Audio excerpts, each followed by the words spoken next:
नारायणं नमस्कृत्यं नरें चैव नरोत्तमं देवीं सरस्वतीं व्यासं ततो जयमुदीरयते। नारायणं नमस्कृत्यं नरें चैव नरोत्तमं देवीं सरस्वतीं व्यासं ततो जयमुदीरयते। नारायणं नमस्कृत्यं नरें चैव नरोत्तमं देवीं सरस्वतीं व्यासं ततो जयमुदीरयते।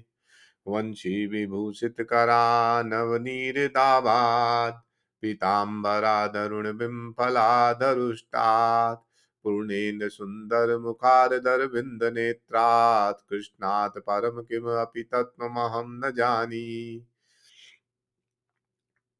तो हम श्री विष्णु पुराण जो श्री पराशर जी महाराज द्वारा रचित है उसका श्रवण कर रहे हैं। और कल हमने श्री लक्ष्मी जी महारानी के प्रादुर्भाव की कथा का श्रवण किया।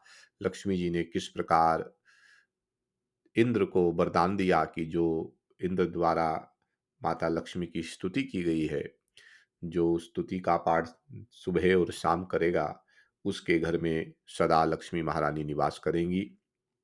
और अब आगे कथा बढ़ती है। 10वें अध्याय से कथा शुरू होती है जिसमें भृगु, अग्नि, अग्निष्टवादि पितरों की संतान का वर्णन है। तो आइए आज की कथा श्रवण करते हैं। श्री मैत्रेय जी महाराज बोले, हे मुने, मैंने आपसे जो कुछ पूछा था वह सब आपने वर्णन किया। अब भृगु जी की संतान से लेकर संपूर्ण सृष्टि का आप मुझसे फिर वर्णन कीजिए। श्री पराशर जी महाराज बोले, भृगु जी के द्वारा ख्याति से विष्णु पत्नी लक्ष्मी जी और धाता विधाता नामक दो पुत्र उत्पन्न हुए। महात्मा मेरु की आयाति और नियति नामनी कन्याएं धाता और विधाता की स्त्रियां थी। उनसे उनके प्राण और मुकुंड नामक दो पुत्र हुए। मुकुंड से मार्कंडेय और उनसे वेदशिरा का जन्म हुआ। अब प्राण की संतान का वर्णन सुनो। प्राण का पुत्र धृतवान और उसका पुत्र राजवान हुआ। हे महाभाग, उस राजवान से फिर भृगु वंश का बड़ा विस्तार हुआ। मरीचि की पत्नी संभूति ने पूर्णमास को उत्पन्न किया। उस महात्मा के बिरजा और पर्वत दो पुत्र थे। हे द्विज, उनके वंश का वर्णन करते समय मैं उन दोनों की संतान का वर्णन करूंगा। अंगीरा की पत्नी स्मृति थी। उसकी सीन वाली कुहू, राका और अनुमति नामक की कन्याएं हुई। अत्रि की भार्या अनुसुईया ने चंद्रमा, दुर्वासा और योगी दत्तात्रेय इन निष्पाप पुत्रों को जन्म दिया। पुलस्त्य जी की स्त्री प्रीति से दतोलिका जन्म हुआ, जो अपने पूर्व जन्म में स्वयंभू मनु मनवंतर में अगस्त कहा जाता था।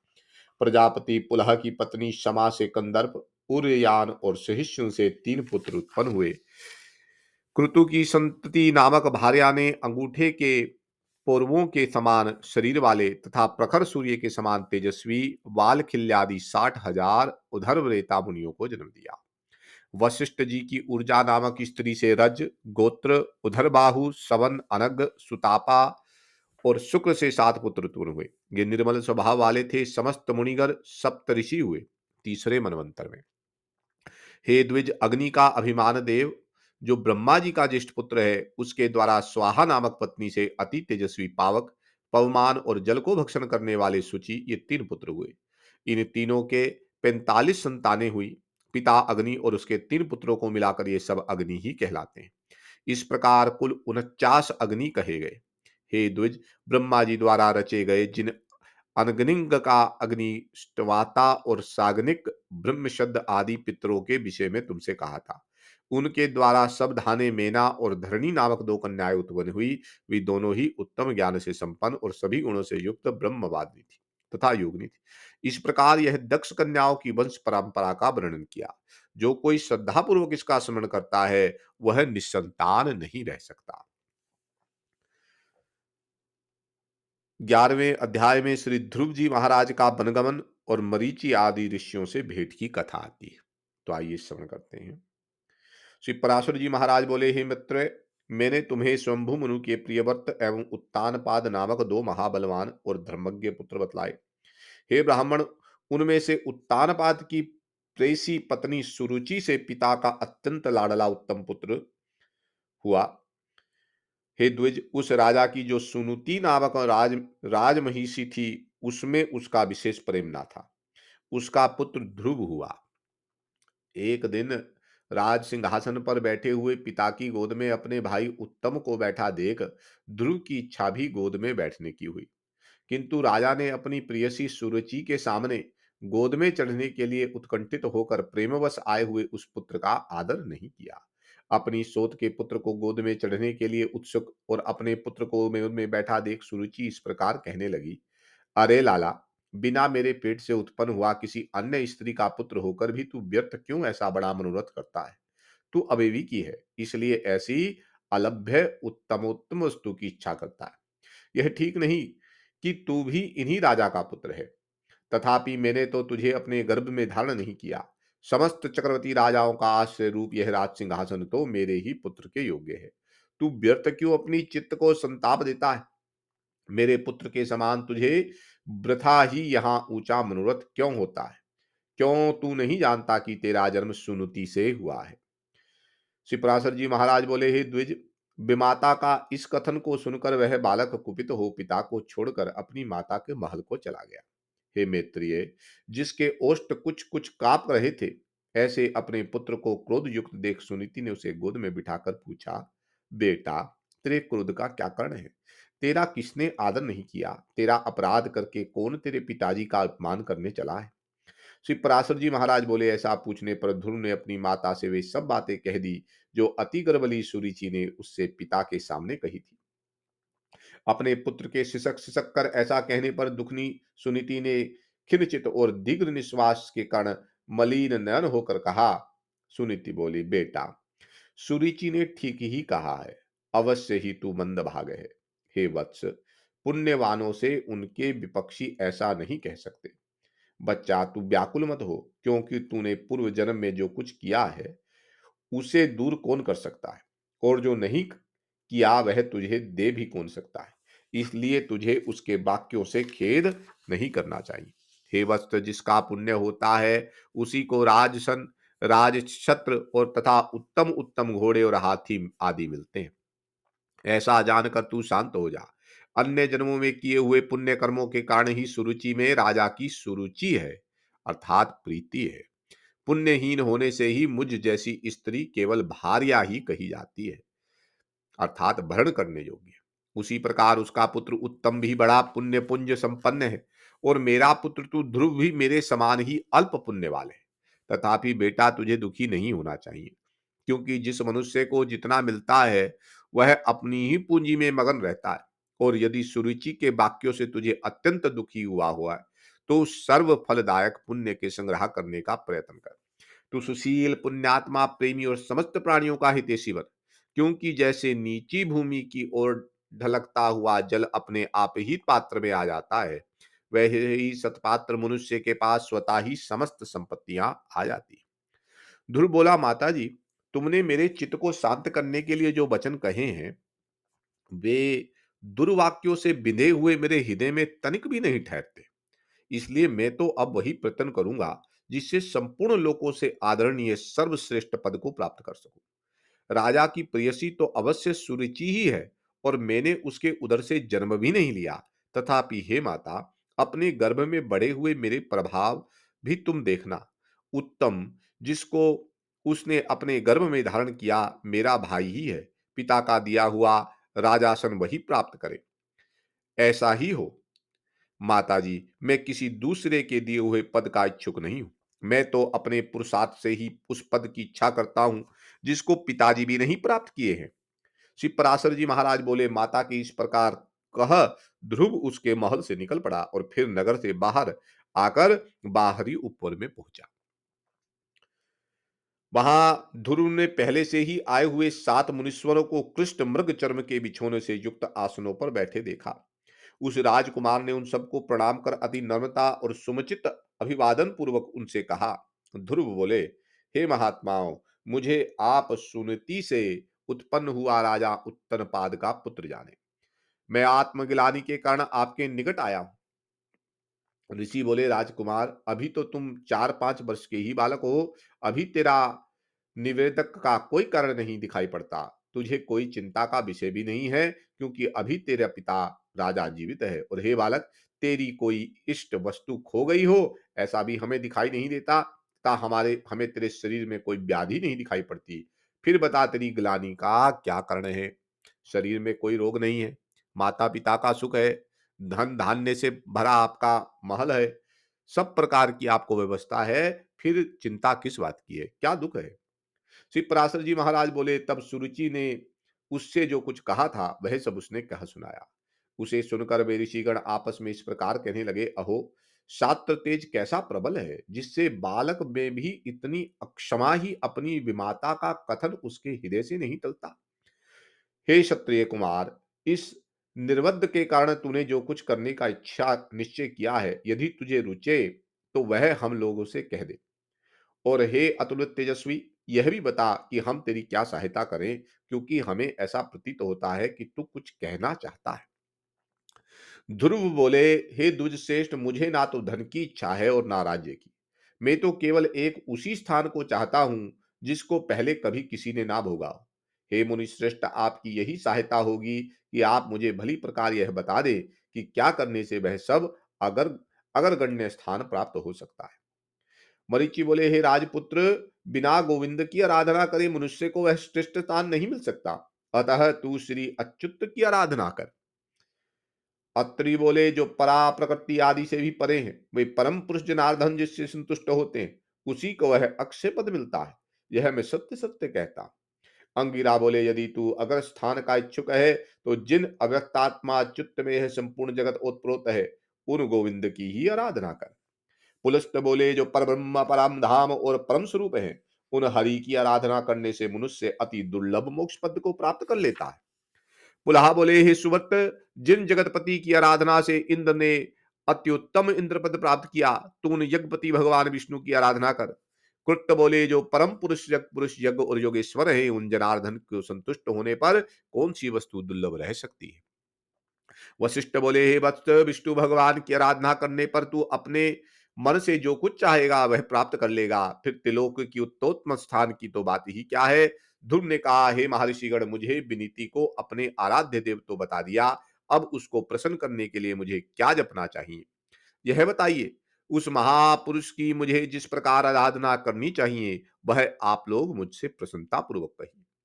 ऋषिगण बोले, हे राजकुमार, भगवान विष्णु की आराधना में तत्पर पुरुषों को जिस प्रकार उनकी उपासना करनी चाहिए, वह हमसे यथावत श्रवण कर। मनुष्य को चाहिए कि पहले संपूर्ण बाह्य विषयों से चित्त को हटावे और उसे एकमात्र उन जगदीश्वर में स्थित कर दे। हे राजकुमार, इस प्रकार एकाग्र चित्र होकर तन्मय भाव से जो कुछ जपना चाहिए वह सुन। ओम हिरण्यगर्भम पुरुष प्रधान और अव्यक्त रूप शुद्ध ज्ञान स्वरूप वासुदेव को नमस्कार है। हिरण्यगर्भ पुरुष प्रधान व्यक्त रूपिणे, ओम नमो वासुदेवाय शुद्ध ज्ञान स्वरूपिणे। हिरण्यगर्भो पुरुष प्रधान व्यक्त रूपिणे, ओम नमो वासुदेवाय शुद्ध ज्ञान स्वरूपणे। हिरण्यगर्भो पुरुष प्रधान व्यक्त रूपणे, ओम नमो भगवते, ओम नमो वासुदेवाय शुद्ध ज्ञान स्वरूपिणे। इसी श्लोक का जो छोटा अंश है उसे ही हम मंत्र रूप में स्मरण करते हैं। ओम नमो भगवते वासुदेवाय। इस मंत्र को पूर्व काल में तेरे पितामह भगवान स्वयंभू मनु ने जपा था।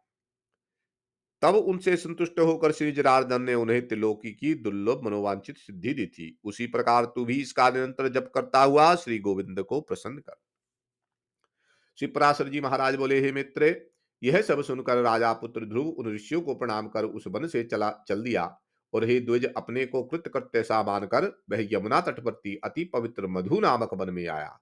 आगे चलकर उस वन में मधु नामक दैत्य रहने लगा था, इसीलिए वह इस पृथ्वी तल में मधुवन नाम से विख्यात हुआ। वहीं मधु के पुत्र लवण नामक महाबली राक्षस को मारकर शत्रुघ्न ने मथुरा नाम की पुरी बसाई। जिस मधुवन में निरंतर देवदेव श्री हरि की सन्निधि रहती है, उसी सर्व पापहारी तीर्थ में ध्रुव ने तपस्या की। मरीचि आदि मुनीश्वरों ने उसे जिस प्रकार उपदेश किया था, उसने उसी प्रकार अपने हृदय में विराजमान निखिल देवेश्वर श्री विष्णु भगवान का ध्यान करना आरंभ किया। इस प्रकार हे विप्त, अनन्य अनन्य चित्त होकर ध्यान करते रहते रहने से उसके हृदय में सर्वभूतात्मामी भगवान श्री हरि सर्वोत्त भाव से प्रकट हुए। हे मित्र, योगी ध्रुव के चित्त में भगवान विष्णु के स्थित हो जाने पर सर्वभूतों को धारण करने वाली पृथ्वी उसका भार ना संभल सकी। उसके बाएं चरण पर खड़े होने से पृथ्वी का बाया आधा भाग झुक गया। और फिर दाएं चरण पर खड़े होने से दायां भाग झुक गया, और जिस प्रकार वह पैर के अंगूठे से पृथ्वी को दबाकर खड़ा हुआ, तो पर्वतों के सहित समस्त भूमंडल विचलित हो गया। हे महामने, उस समय नदी, नद और समुद्र आदि सभी अत्यंत शुद्ध हो गए, और उनके शोभ से देवताओं में भी बड़ी हलचल मच गई। हे मैत्रिय, जब याम नामक देवताओं ने अत्यंत व्याकुल हो इंद्र के साथ परामर्श कर उसके ध्यान को भंग करने के लिए आयोजन किया। हे महामुने, इंद्र के साथ अति आतुर कुष्टमांड नामक उप देवताओं ने नाना रूप धारण कर कर उसकी समाधि भंग करना आरंभ किया। उस समय माया ही से रची हुई उसकी माया माता सुनती नेत्रों में आंसू भरे उसके सामने प्रकट हुई, और हे पुत्र ऐसा कहकर करुणा युक्त वचन बोलने लगी। उसने कहा, बेटा, तू शरीर को झुलाने वाले इस भयंकर तप का आग्रह छोड़ दे। मैंने बड़ी बड़ी कामनाओं द्वारा तुझे प्राप्त किया है। अरे, मुझे अकेली अनाथ दुखिया को सोत के कटु वाक्यों से छोड़ देना तुझे उचित नहीं। बेटा, मुझ आश्रयहीन का तो तू एकमात्र ही सहारा है। कहाँ तो पार्श्ववर्ष का तू, और कहाँ तेरा यह अति उग्र तप। अरे, इस निष्फल क्लेशकारी आग्रह से अपना मन मोड़ ले। अभी तो तेरे खेलने कूदने का समय है, फिर अध्ययन का समय आएगा, तदंतर समस्त भोगों के भोगने का, फिर अंत में तपस्या करना भी ठीक होगा। बेटा, तुझ सुकुमार बालक का जो खेल कूद का समय है, उसी में तू तपस्या करना चाहता है। तू इस प्रकार क्यों अपने सर्वनाश में तत्पर हुआ है? तेरा परम धर्म तो मुझको प्रसन्न रखना ही है। अतः तू अपनी आयु और अवस्था के अनुकूल कर्म में ही लग, मोह का अनुवर्तन ना कर, और इस तप रूपी अधर्म से निर्वृत्त हो। बेटा, यदि आज तू इस तपस्या को ना छोड़ेगा, तो देख, तेरे सामने ही मैं प्राण छोड़ दूंगी। श्री पराशर जी महाराज बोले, हे मित्र, भगवान विष्णु में चित स्थिर रहने के कारण ध्रुव ने अपनी आंखों में आंसू भरकर इस प्रकार विलाप करती देखकर वह नहीं देखा। तब, अरे बेटा, यहां से भाग भाग, देख, इस महाभयंकर वन में एक ऐसा घोर राक्षस अस्त्र शस्त्र उठाए आ रहा है। ऐसा कहती हुई वह चली गई, और वहां जिनके मुख से अग्नि की लपटें निकल रही थी, ऐसे अनेकों राक्षस गण अस्त्र शस्त्र संभाले प्रकट हो गए। उन राक्षसों ने अपने अति चमकीले शास्त्रों को घुमाते हुए उस राजपुत्र के सामने बड़ा भयंकर कोलाहल किया। उस नित्य योग युक्त बालक को भयभीत करने के लिए अपने मुख से अग्नि की लपटें निकलती हुई सैकड़ों सियारियां घोर नाद करने लगी। वे राक्षसगण भी इसको मारो, काटो काटो, खाओ खाओ, इस प्रकार चिल्लाने लगे। फिर सिंह, ऊंट और मकर आदि से मुख वाले वे राक्षस राजपुत्र को ताड़ देने के लिए नाना प्रकार से गरजने लगे।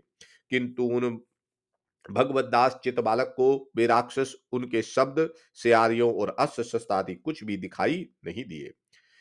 वह राजपुत्र एकाग्र चित्त से निरंतर अपने आश्रयभूत विष्णु भगवान को ही देखता रहा, और उसने किसी और भी दृष्टिपात नहीं किया।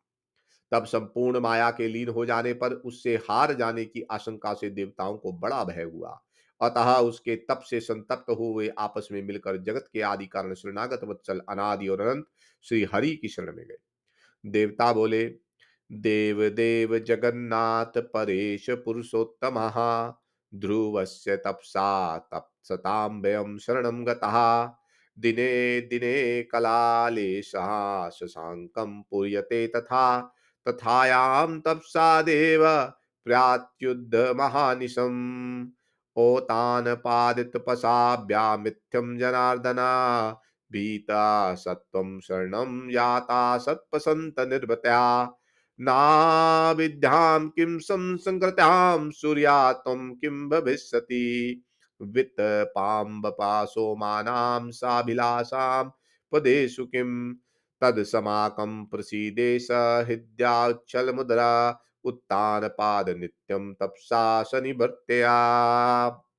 देवता बोले, हे देवादिदेव देव जगन्नाथ परमेश्वर पुरुषोत्तम, देव देव जगन्नाथ परेश पुरुषोत्तम, हम सब ध्रुव की तपस्या से संतप्त होकर आपकी शरण में आए हैं। हे देव, जिस प्रकार चंद्रमा अपनी कलाओं से प्रतिदिन बढ़ता है, उसी प्रकार यह भी तपस्या के कारण दिन दिन उन्नत हो रहा है। हे जनार्दन, इस उत्तानपाद के पुत्र की तपस्या से भयभीत होकर हम आपकी शरण में आए हैं। आप उसे तप से निवृत्त कीजिए। हम नहीं जानते वह इंद्र तत्व चाहता है या सूर्य तत्व, अथवा उसे कुबेर वर्ण या चंद्रमा के पद की अभिलाषा है। अतः हे ईश, आप हम पर प्रसन्न होइए, और इस उत्तानपाद के पुत्र को तप से निर्मित करके हमारे हृदय का कांटा निकालिए। श्री भगवान बोले, हे सुरगण, उसे इंद्र, सूर्य, वरुण अथवा कुबेर आदि किसी के पद की अभिलाषा नहीं है। उसकी जो कुछ इच्छा है वह मैं सब पूर्ण करूंगा। हे देवगण, तुम निश्चिंत होकर इच्छानुसार अपने अपने स्थानों को जाओ। मैं तपस्या में लगे हुए उस बालक को निर्वृत्त करता हूँ। श्री पराशर जी महाराज बोले, देवादिदेव भगवान के ऐसा कहने पर इंद्रादि समस्त देवगण उन्हें प्रणाम करके अपने अपने स्थानों को गए। सर्वात्मा भगवान हरि ने भी ध्रुव की तन्मयता से प्रसन्न होकर उसके निकट चतुर्भुज रूप से जाकर इस प्रकार कहा। श्री भगवान बोले, हे उत्तानपाद के पुत्र ध्रुव, तेरा कल्याण हो। उत्तानपादे भद्रम ते तपसा परितोषिता वरदो अहम मनु प्राप्तम वरम वरः सुरवतः। मैं तेरी तपस्या से प्रसन्न होकर तुझे वर देने के लिए प्रकट हुआ हूं। हे सुवर्त, तू वर मांग। तेने संपूर्ण बाह्य विषयों से उपरक्त होकर अपने चित्त को मुझ में लगा दिया है, अतः मैं तुझसे अति संतुष्ट हूं। अब तू अपनी इच्छा अनुसार श्रेष्ठ वर मांग। श्री पराशर जी महाराज बोले, देवादिदेव भगवान के ऐसा वचन सुनकर बालक ध्रुव ने आंखें खोली और अपनी ध्यान अवस्था में देखे हुए भगवान हरि का साक्षात अपने सम्मुख खड़े देखा। श्री अच्युत की किरीट तथा शंख चक्र गदा शंख धनुष और खड़ग धारण किए हुए देख उसने पृथ्वी पर सिर रखकर प्रणाम किया। शंख चक्र गदा शंख वार धर्मुच्यताम किरीटम समालोक्यम जगमा शीर्षा महिम। और सहसा रोमांचित तथा परम भयभीत होकर उसने देव देव की स्तुति करने की इच्छा की। किंतु किम बदामी सतुवस्या केन अज्ञासी संसुता इत्याकुलमति देवम तमेव शरणम ययो। किंतु इनकी स्तुति के लिए मैं क्या कहूं, यह कहने से इनका सत्वन हो सकता है, क्या कहने से इनका सत्वन हो सकता है, यह जानने के कारण वह चित्त में व्याकुल हो गया और अंत में उसने उन देव देव की ही शरण ली। ध्रुव बोले, भगवान, आप यदि मेरी तपस्या से संतुष्ट हैं तो मैं आपकी स्तुति करना चाहता हूं। आप मुझे यही वर दीजिए। हे देव, जिनकी गति ब्रह्मा आदि विद्यक जन भी नहीं जानते, उन्हें आपका मैं बालक कैसे सत्वन कर सकता हूं। किंतु हे परम प्रभु, आपकी भक्ति से द्रवभूत हुआ मेरा चित्त आपके चरणों की स्तुति करने में प्रवृत्त हो रहा है, अतः आप इसे उसके लिए बुद्धि प्रदान कीजिए। श्री पराशर जी महाराज बोले, हे द्विजवर, तब जगतपति श्री गोविंद ने अपने सामने हाथ जोड़े खड़े हुए उस उत्तानपाद के पुत्र को अपने शंख के अंत भाग से छू दिया।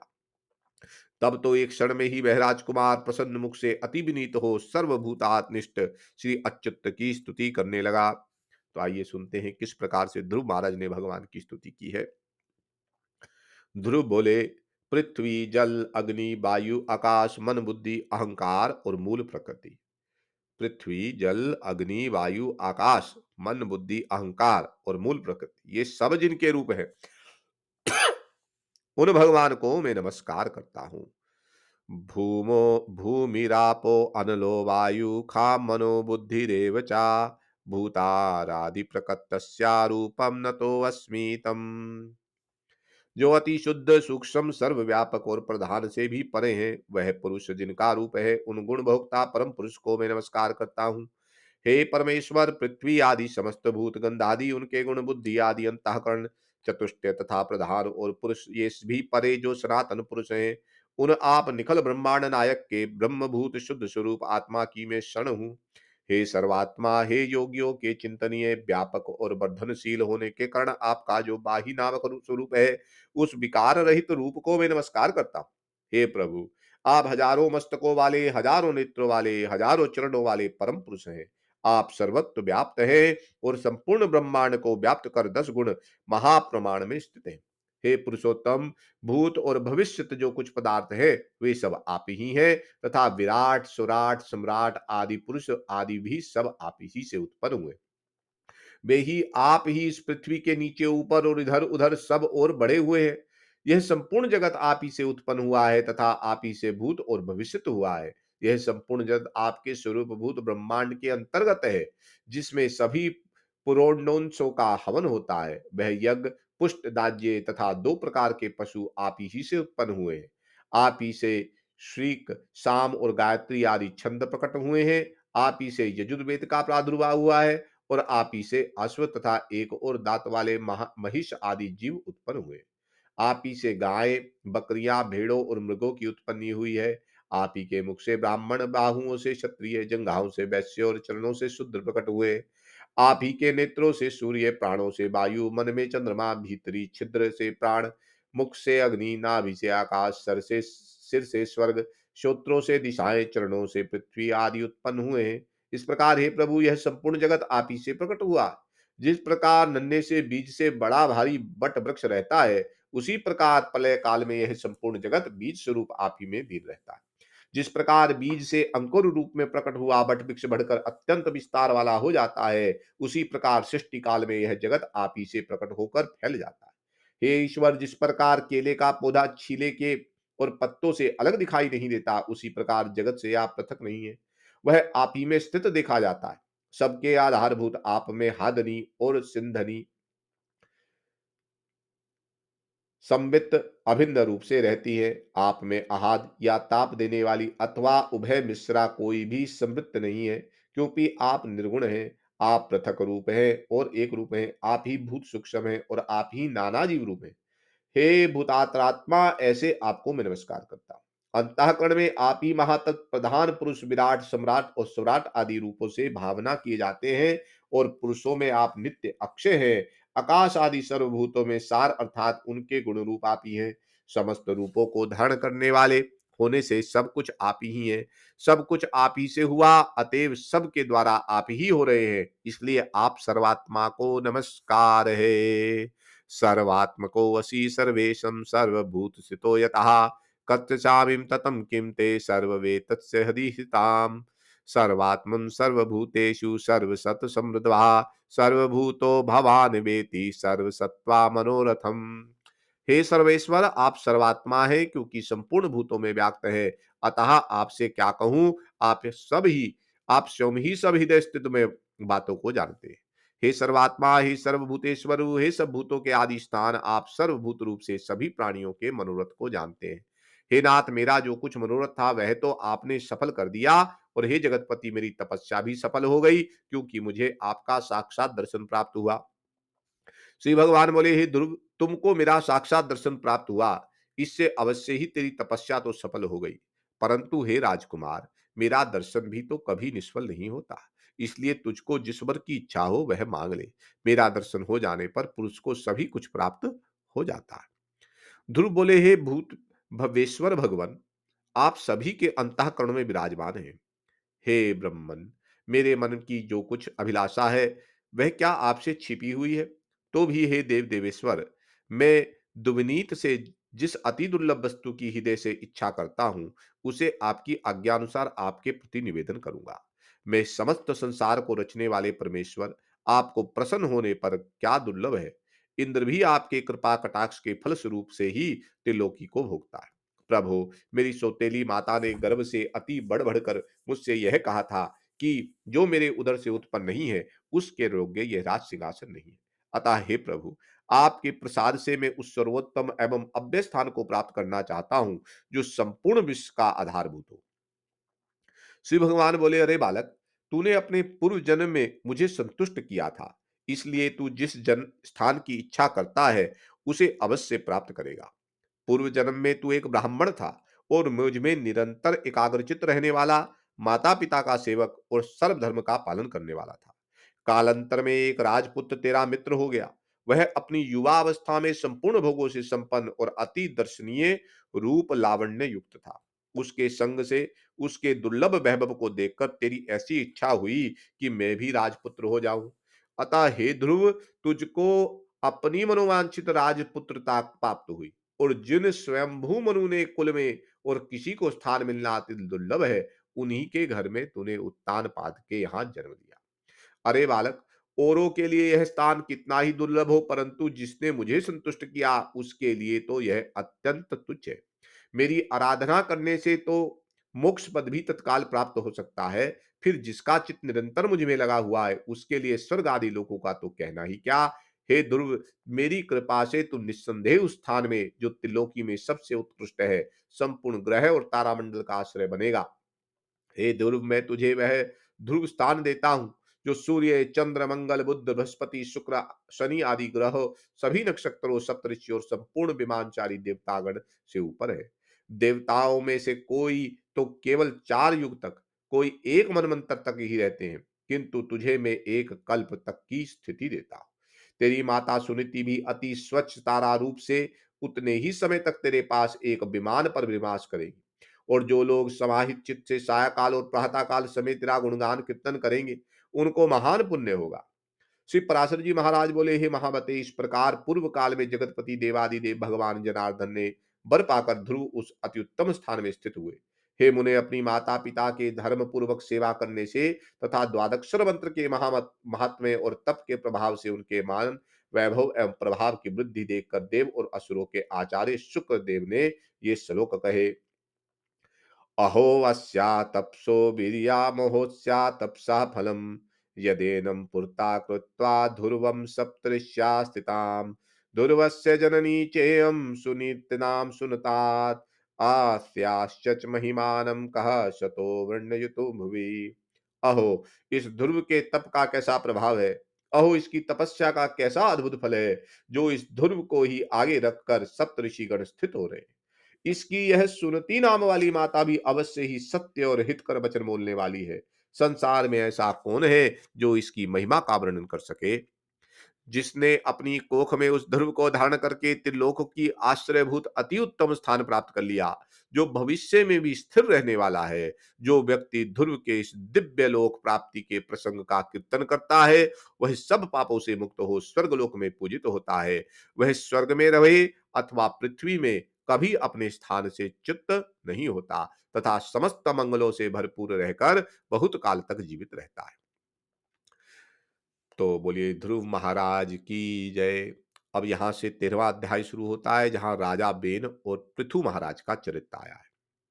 श्री पराशर जी महाराज बोले, हे मित्रिय, ध्रुव से उसकी पत्नी ने सृष्टि और भव्य का उत्पन्न किया, और भव्य से शुंभ का जन्म हुआ, और सृष्टि के द्वारा उसकी पत्नी सुयक्षान ने रिपु, रिपुंजय, विप्र, व्रकल और वृकतेजा नामक 5 निष्पाप पुत्र उत्पन्न किए।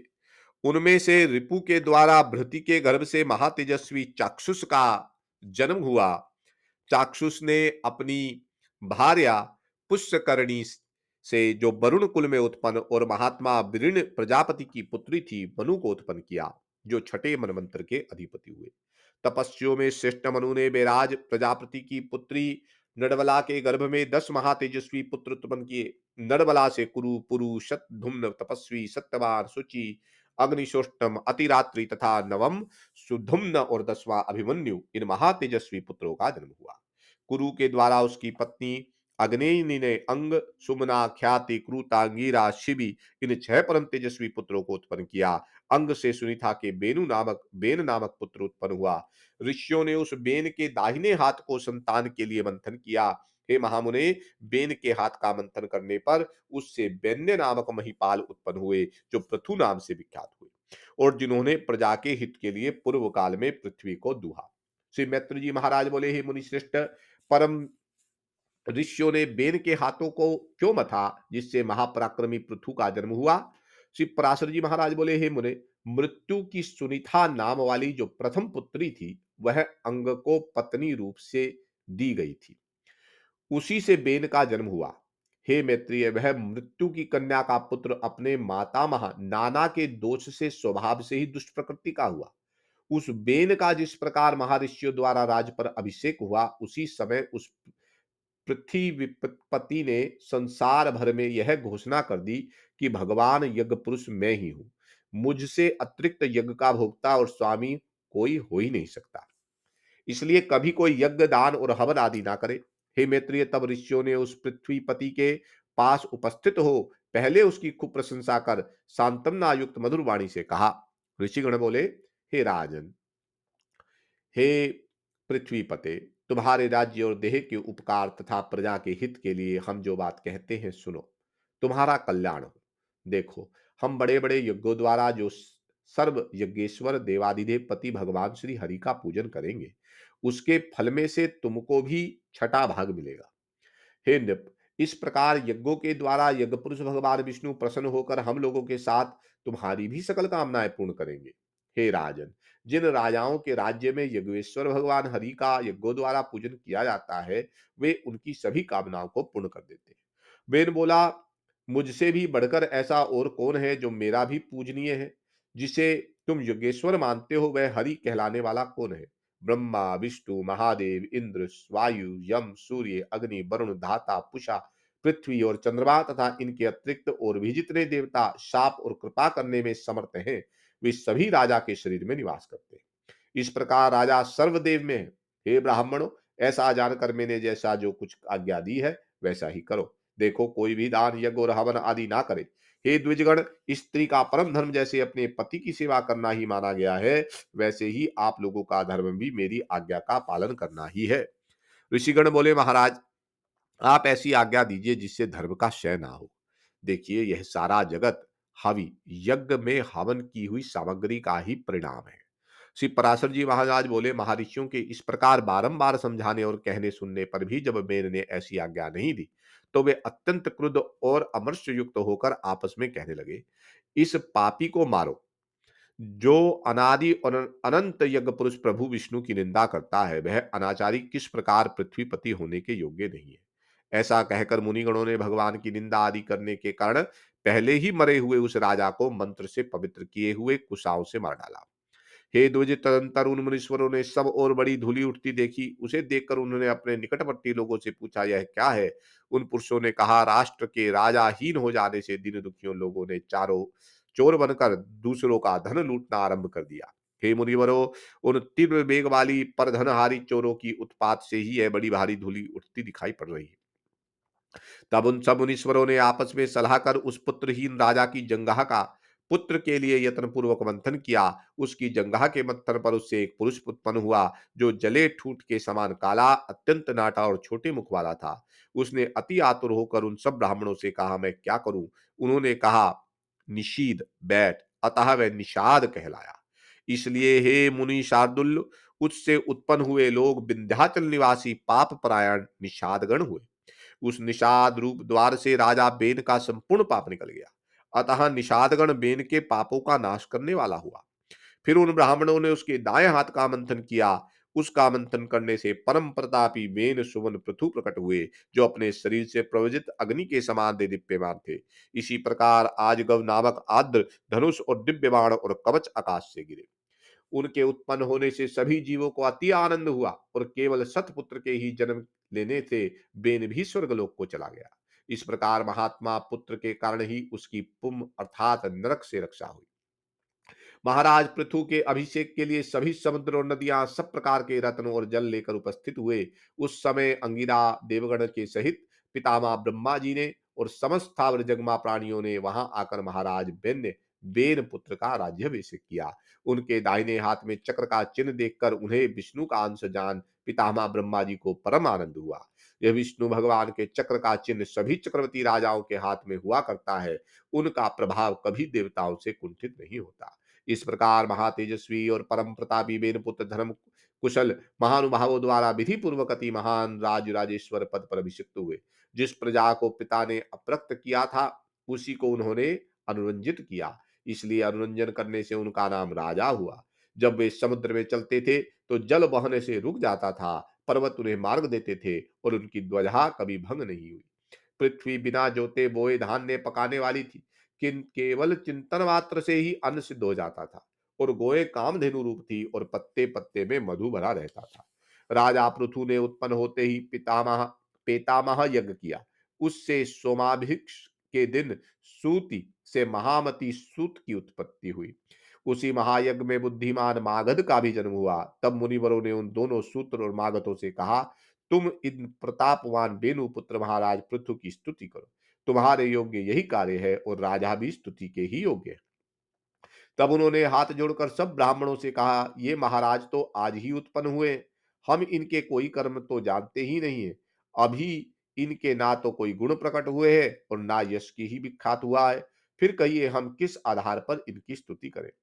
ऋषिगण बोले, यह महाबली चक्रवर्ती महाराज भविष्य में जो जो कर्म करेंगे और इनके जो जो भावी गुण होंगे, उन्हीं से तुम इनका सत्वर करो। श्री पराशर जी महाराज बोले, यह सुनकर राजा को भी परम संतोष हुआ। उन्होंने सोचा, मनुष्य सद्गुणों के कारण ही प्रशंसा का पात्र होता है अतः मुझको भी गुण उपार्जन करने चाहिए। इसलिए अब स्तुति के द्वारा ये जिन गुणों का वर्णन करेंगे, मैं भी सावधान पूर्वक ऐसा ही करूंगा। यदि यहाँ पर ये कुछ त्याज्य अवगुणों को भी कहेंगे, तो मैं उन्हें त्याग दूंगा। इस प्रकार राजा ने अपने चित्त में निश्चय किया। तदंतर उन दोनों ने परम बुद्धिमान वेद नंदन महाराज पृथु का उनके भावी कर्मों के आश्यो सवार सवर सहित भली प्रकार सत्वर किया। उन्होंने कहा, सत्यवाग्दानशीलस्य सत्यधनो नरेश्वरा हिमान् मेत्रं समाशीलो विक्रान्तु दुष्टशासना धर्मज्ञस्य कृतज्ञस्य दयावान् प्रियभाषकः मान्यान् मान्तयत यज्वा ब्राह्मण्य साधु सम्मतः समः शत्रो न मित्रे च व्यवहारस्थितो नृपः सुतेन वक्तानां गुणातिथ्यं तथदामागधेन च चकारहादितादुकं च कर्णानुकृतवानसो। कहने लगे, ये महाराज सत्यवादी, दानशील, सत्य मर्यादा वाले, लज्जाशील, सरहद मतलब सबके मित्र, समाशील, पराक्रमी, दुष्टों का दमन करने वाले, ये धर्मज्ञ, कृतज्ञ, दयावान, प्रियभाषी, माननीयों को मान देने वाले, यज्ञपरायण, ब्राह्मण्य, साधु समाज में सम्मानित और शत्रु तथा मित्र के समाज समान व्यवहार करने वाले। इस प्रकार सूत और बागत के कहे हुए गुणों को उन्होंने अपने चित्त में धारण किया और उसी प्रकार के कार्य किए। तब उन पृथ्वीपति ने पृथ्वी का पालन करते हुए बड़ी बड़ी दक्षिणाओं वाले अनेकों महान यज्ञ किए। अराजकता के समय औषधियों के नष्ट हो जाने से भूख से व्याकुल हुए प्रजा पृथ्वीनाथ पृथु के पास आई और उनके पूछने पर प्रणाम कर कर उनसे अपने आने का कारण निवेदन किया। प्रजा ने कहा, हे प्रजापति नवश्रेष्ठ, अराजकता के समय पृथ्वी ने समस्त ओसियां अपने में लीन कर ली हैं। अतः आपकी संपूर्ण प्रजा क्षीण हो रही है। विधाता ने आपको हमारा जीवनदाता प्रजापति बनाया है, अतः सुधा रूप महारोग से पीड़ित हम प्रजाओं को आप जीवन रूप औषधि दीजिए। श्री पराशर जी महाराज बोले, यह सुनकर महाराज पृथु अपना आज गव नामक दिव्य धनुष और दिव्य बाण लेकर अत्यंत क्रोध पूर्वक पृथ्वी के पीछे दौड़े। तब भय से अत्यंत व्याकुल हुई पृथ्वी गो का रूप धारण कर कर भागी और ब्रह्मलोक आदि सभी लोकों में गई। समस्त भूतों को धारण करने वाली पृथ्वी जहां जहां भी गई, वहीं वहीं उसने बेन पुत्र पृथु को शस्त्र संधान किए अपने पीछे आते देखा। तब उन प्रबल पराक्रमी महाराज पृथु ने उनके बाण प्रहार से बचने की कामना से कामती हुई पृथ्वी इस प्रकार बोली। पृथ्वी ने कहा, हे राजेंद्र, क्या आपको स्त्री बध का महापाप नहीं दिख पड़ता, जो मुझे मारने पर आप ऐसे उतारू हो रहे? पृथु महाराज बोले, जहां एक अनर्थकारी को मार देने से बहुतों को सुख प्राप्त हो, उसे मार देना ही पुण्यप्रद है। पृथ्वी बोली, हे नपश्रेष्ठ, यदि आप प्रजा के हित के लिए ही मुझे मारना चाहते हैं, तो आपकी प्रजा का आधार क्या होगा? पृथु ने कहा, अरे वसुधे, अपनी आज्ञा का उल्लंघन करने वाली तुझे मारकर मैं अपने योग बल से इस प्रजा को धारण करूंगा। श्री पराशर जी महादेव बोले, तब अत्यंत भयभीत एवं कांपती हुई पृथ्वी ने उन पृथ्वी पति को पुनः प्रणाम करके कहा। पृथ्वी बोली, हे राजन, यत्न पूर्वक आरंभ किए हुए सभी कार्य सिद्ध हो जाते हैं। अतः मैं भी आपको एक उपाय बताती हूँ, यदि आपकी इच्छा हो तो वैसा ही करें। हे नरनाथ, मैंने जिन समस्त औषधियों को पचा लिया है, उन्हें यदि आपकी इच्छा हो तो दुग्ध रूप से मैं दे सकती हूँ। अतः हे धर्मात्माओं में श्रेष्ठ महाराज, आप प्रजा के हित के लिए कोई ऐसा बछड़ा बनाइए जिससे वात्सल्यवश में उन्हें दुग्ध रूप से निकाल सकूं, और मुझको आप सर्वत्र समतल कर दीजिए, जिससे मैं उत्तोत्तम औषधियों के बीज रूप दुग्ध को सर्वत्र उत्पन्न कर सकूं। श्री पराशर जी महाराज बोले, तब महाराज पृथु ने अपने धनुष की कोटि से सैकड़ों हजारों पर्वतों को उखाड़ कर उन्हें एक स्थान पर इकट्ठा कर दिया। इससे पूर्व पृथ्वी के समतल ना होने से पूर्व और ग्राम आदि का कोई नियमित विभाग नहीं था। हे मैत्रेय, उस समय अन्न, गोरक्षा, कृषि और व्यापार का कोई भी कर्म ना था। यह सब तो बेनपुत्र पृथु के समय से ही आरंभ हुआ। हे दुर्योत्तम, जहां जहां भूमि समतल थी, वहीं वहीं पर प्रजा ने निवास करना पसंद किया। इस समय तक प्रजा का आहार केवल फल मूल आदि ही था, वह भी औषधियों के नष्ट हो जाने से बड़ा दुर्लभ हो गया था। तब पृथ्वीपति पृथु ने स्वयंभू मनु को बछड़ा बनाकर अपने हाथ में ही पृथ्वी से प्रजा के हित के लिए समस्त धान्यों को दुहा। हे तात, उसी अन्न के आधार से अब भी सदा प्रजा जीवित रहती है। महाराज पृथु प्राणदान करने के कारण भूमि के पिता हुए, इसलिए उसे सर्वभूत धारणी पृथ्वी नाम मिला। हे मुने, मेरे फिर देवता, मुनि, दैत्य, राक्षस, पर्वत, गंधर्व, सर्प, यक्ष, पितृगण आदि ने अपने अपने पात्रों में अपना अभिमत दूध दुआ और दुहने वालों के अनुसार उनकी सजातीय ही दुग्ध और वत्स आदि हुए। इसलिए विष्णु भगवान के चरणों से प्रकट हुई यह पृथ्वी ही सबको जन्म देने वाली, बनाने वाली और धारण और पोषण करने वाली है। इस प्रकार पूर्व काल में बेन के पुत्र महाराज पृथु ऐसे प्रभावशाली और वीर्यवान हुए। प्रजा का रंजन करने के कारण वे राजा कहलाए।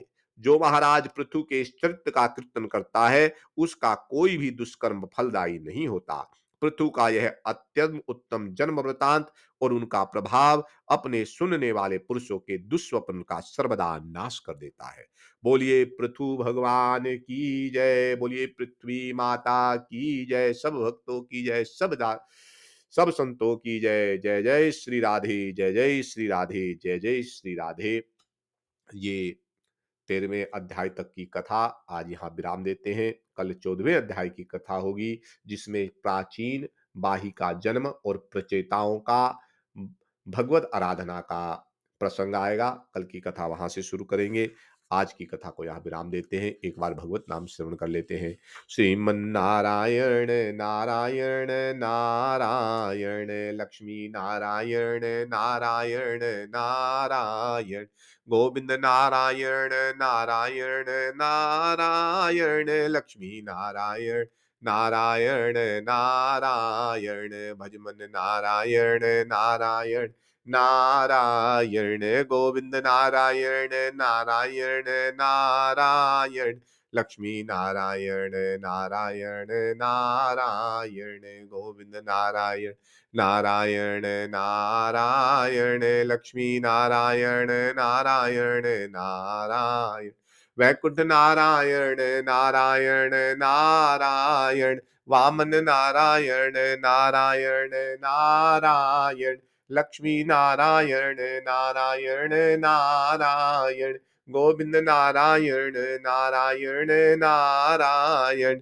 श्रीमन नारायण नारायण नारायण, भजमन नारायण नारायण नारायण, गोविंद नारायण नारायण नारायण, लक्ष्मी नारायण नारायण नारायण। बोलिए श्री वृंदावन बिहारी लाल की जय, भक्तवत्सल भगवान की जय, श्री सीता रामचंद्र जी की जय, लक्ष्मी नारायण भगवान की जय, राधा माधव की जय, उमापति महादेव की जय, सब भक्तों की जय, सब संतों की जय।